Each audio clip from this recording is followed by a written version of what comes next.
प्राची खेताने यांच्या वतीने मातोश्री लीलावंती हिरालाल शेठ यांच्या स्मरणार्थ आणि हागमुळी खुर्द या शाळेतील सर्व विद्यार्थ्यांना मायेची खूप या उपक्रमांतर्गत स्वेटर्स आणि खाऊच वाटप या ठिकाणी संपन्न होते।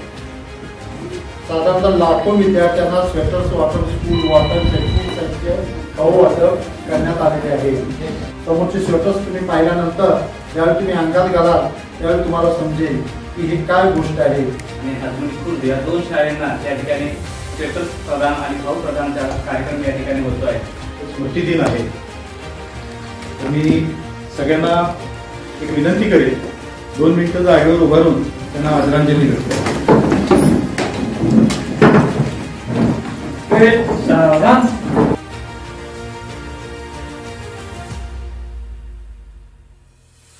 उपस्थित सर्वच मान्यवरांचे तुम्ही आभार मानतो आणि उत्तमजी कोकितकरांचे आभार मानणार नाही, कारण इतक्यात काही तुम्हाला सोडणार नाहीये। अजून आजरा आपल्याला पूर्ण कव्हर करायचा आहे, ज्या राहिलेल्या शाळा आहेत त्या सुद्धा आपण करायच्या आहेत।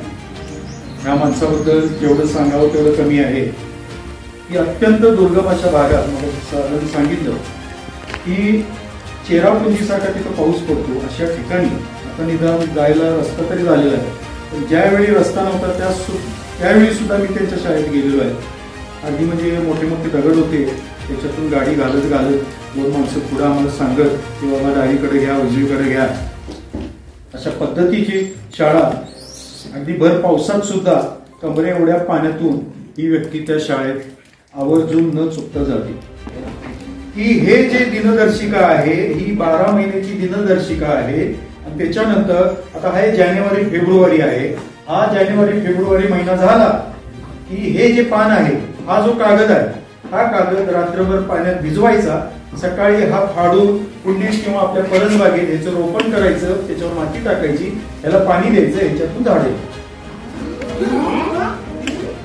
हा बुके आहे का नाही? हा छान बुके आहे का नाही? कायमपणे राहणारा बुके आहे का नाही? हा बुके मी तुमच्या शिक्षकांना देणार आहे।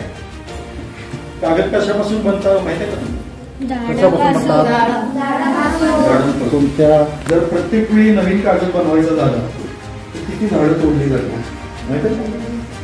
तर हा जो कागद आहे ह्याला पुनर्प्रक्रिया केलेला कागद म्हणतात किंवा त्याला रिसायकल प्रोसेस म्हणतात। म्हणजे जुना कागद असेल, कापड असेल, बॉक्सेस असेल, ह्याचा पूर्ण लगदा केला जातो, त्याच्यापासून पुन्हा हा कागद बनवला जातो।